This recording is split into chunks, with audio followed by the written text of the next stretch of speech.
grabe talaga nangyayari ngayon sa abot kamay na pangarap na kung saan pinakita na nga ang episode para bukas. O ito nga yung teaser. Yes guys, na ito ngang mga hostages sa loob mismo ng kulungan is natatakot, no, at talaga nag-aalala para sa kanilang sarili at para sa kanilang buhay, kasi nga delikado talaga to, no, guys, no, na kung meron talagang hostage taking kahit sa totoong buhay is talagang nakakaba yun.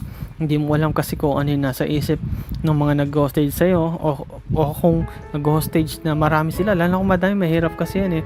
Kung isa lang medyo okay pa, pero medyo delikado nga isa kasi magulong isipan yan eh. Mas maganda pa nga may kasama siya para at least ma-audyukan siya na wag na natin ituloy, or wag nang gumawa ng mas dadagdag pa na kasamaan o kasalanan. Pero minsan mahirap din pag madami kasi iba-iba yung isip.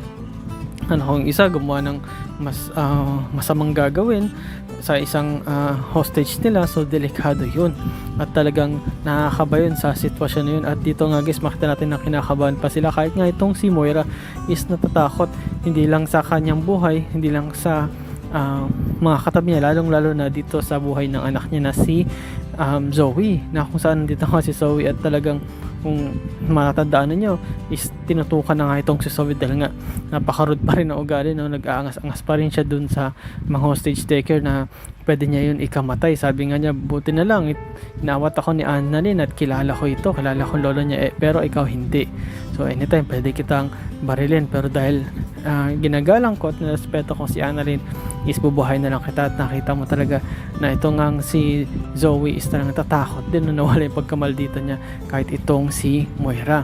At sa na pinakita nga din guys is sabi nga may good news, no, na kung saan yung ibang mga na hostage is papalayain. Yes guys, marami silang papalaya maliban nga lang dito sa kapamilya ni Giselle Tanyag. Yes guys, sabi nga kahit na after na makausap na nga ni Madam Lotus itong anak niya is tila hindi pa rin siya satisfied, no. Iniisip pa rin ni Madam Lotus na kailangan ko pa itong mga ibang hostage kasi nga meron pa siyang binabalak na gawin na hindi lang makausap. Mukhang gusto nga rin niya na makita o makalabas mismo sa kulungan para makita yung anak niyang si Carla at mabisita ito, kasi alam niya na nasa hospital ito, nasa Apex nga itong si Carla. Kaya nga ayun ang sa tingin kong ginagawa ni Madam Lotus na ma-hold pa yung ibang mga hostages, pero sa totoo lang delikado rin yung ginagawa niya, lalo na kung meron siyang papalayain, kasi yung magpapalaya is pwedeng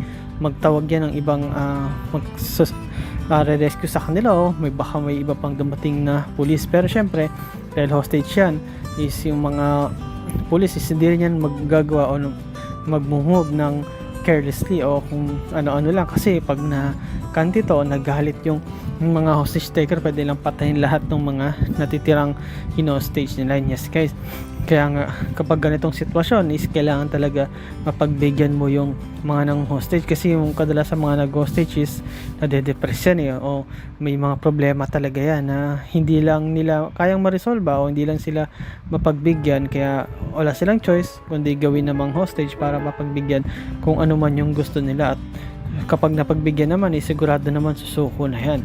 Pero minsan depende rin, minsan kasi may mga hostage taker na namamatay din, no? O kaya may namamatay sa mga hostage nila, so parang ganon. So let's pray na lang na walang mangyaring ganon, no? Lalo na dito sa nandito pa sila Annalyn at sila Lynette, sila RJ, at nandito rin kahit si Moira, pero delikado yon. Pero dito nga guys, pinakita din na ito nga nag-usap tong mag-ama at sinasabi nga mismo ni Justine na gusto niyang tumulong dito sa mga Tanyag, pero sinasaway siya ng kanyang tatay at sinasabi nga sa kanya na ano bang ginagawa mo? Nalilimutan mo na yata na ang reason kung bakit tayo nandito is makuha ang kayamanan ng mga Tanyag at siraan nga ito, lalo na itong si Giselle, at makuha yung kayamanan nila at maibigay ito para sa'yo o mapunta ito para sa'yo. Ngunit makikita mo mismo dito kay Justine, kahit sa mga mata niya at mga kilos at mga galaw niya, na tila nagbabago na ito, na tila lumalambot na nga ang puso nito, lalo na dito sa kanyang nanay, at mukhang hindi niya na nga gustong gumante, no? Kasi kung makipag-usap na siya, actually medyo usap na nga siya sa nanay niya ngayon kay Giselle, no? Hindi katulad noon na tila talagang hindi niya to kinakausap, iniiwasan niya. Pero ito talaga tatay niya is nagagalit lagi at sinasabi sa kanya, kumbaga nire-remind siya na ang reason bakit tayo nandito is para gumanti, hindi para makipagkaibigan. Yes guys, ito ang si Eric is talagang yun nasa isip na pagkaharap si Giselle parang nagbabait-baitan siya, pero pag dalawa na lang sila ng anak niya is dito lumalabas yung totoo niyang ugali at totoong plano nila. At dito naman wala rin naman magawa si Justin kundi sumunod lang din sa tatay niya, which is wala siyang talagang choice kasi ito talaga yung nag-alaga sa kanya simula nung iniwan siya o pinamigay siya mismo ni Giselle. At kung may susundin man siya at paniniwalaan is ito talagang tatay Eric niya. Pero yun nga guys, makita mo na tila malungkot nga si Justin at mukhang gusto niya na nga talagang magbago. Kumbaga parang kilalanin niya na talaga yung nanay niya at hindi na lang gumanti. At nakikita niya kasi palagi yung nanay niya, no? At yung kahit si Annalyn, no, medyo lumalambot ang puso niya din pag nakasama nga niya ito. Pero ito guys, yung pinakita, no, na itong si RJ talagang merong balak o meron siyang gustong gawin.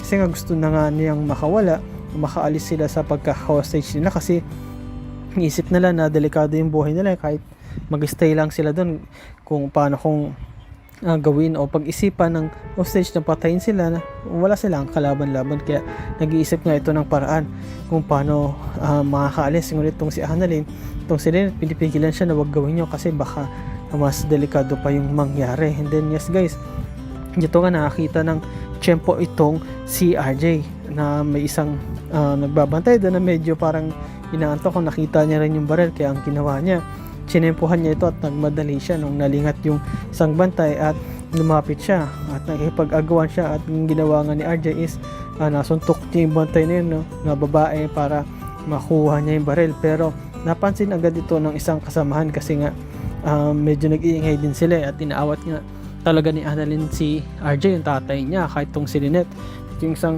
babae na kasama nila, no, ng mga hostage taker is naglabas ng baril. Yes guys, at tila gusto niya ngang barilin, takutin o paputukan pa itong si RJ. Ngunit nandyan naman si Lynette at ito ngang si Annalyn at sinabi niya, no, wag, please, wag niyong barilin si tatay at please, bibigyan na lang namin sa inyong baril. And yes guys, talagang delikado yung ginawang move neto ni RJ kasi sabi na natin makuha ni RJ yung baril. Tapos, anong gagawin niya? Babarilin siya o makipagbarilan siya? Magiging mas mahirap yun kasi sabi natin hindi mabaril si RJ, paano naman yung ibang mga hostage, sila yung matamaan o kaya i-hostage sila lalo, no, para makuha to si RJ at mabaril. Pero delikado talaga guys kasi mas magandang gawin mo yung ganyang move na makipag-agawan ka ng baril sa isang kumbaga sa nag-hostage sa'yo. Kung isa lang siya or dalawa, tapos isa ka lang din na hino-hostage nila o dalawa lang, maaari pa yun. Pero kung madami, no, kahit sabihin mong makuha mo yung isang baril pero yung lahat na nag-hostage sa'yo is may baril, so delikado ka. Ikaw rin ang pwedeng mapuruhan o mamatay dyan, o kaya kung di man ikaw, yung mga kasamahan mo. So dapat talaga nag-isip ka, wag kang padalos-dalos kasi maraming madadamay. Kaya ang ginawa ni Annalyn agad at ni Lynette is inawat agad tong si RJ. Yes guys, ang ginawa nga ni RJ is ibinigay naman niya yung baril. Pero yun nga guys, no, napakadelikado nung sitwasyon nila ngayon, no. Hindi nila alam kung lalaban ba sila o hindi, hayaan na lang ba nila na palabasin sila, o ang tanong, mabubuhay pa ba sila o baka may masasaktan o baka may mababaril pa. Tanong kaya ang gagawin nito ni Giselle para mapalahaya itong mga hostage, no, at yung mahuli mismo si Madam Lotus at mapakulong at maitigil na. At ito kayang si Karen, no, ano kayang mangyari sa kanya, magiging successful kaya ang operation, makakausap pa ba talaga niya ang nanay niya? At ito naman si Madam Lotus, ano pa kaya pumapasok sa isip niya, bakit pa niya pinag-stay doon sila Annalyn? Ano kaya ang gusto niya? Gusto ba niya makalabas? Gusto niya ba makita ang anak niya? O baka may mas masama pa siyang balak at hindi magandang gawin sa mga na-hostage niya? And yes guys, panood natin ng full episode niyan bukas, at salamat sa panonood niyo sa aking channel, sa inyo pag-like, pag-comment at pag-share. At yun lang guys, ingat palagi, bye bye.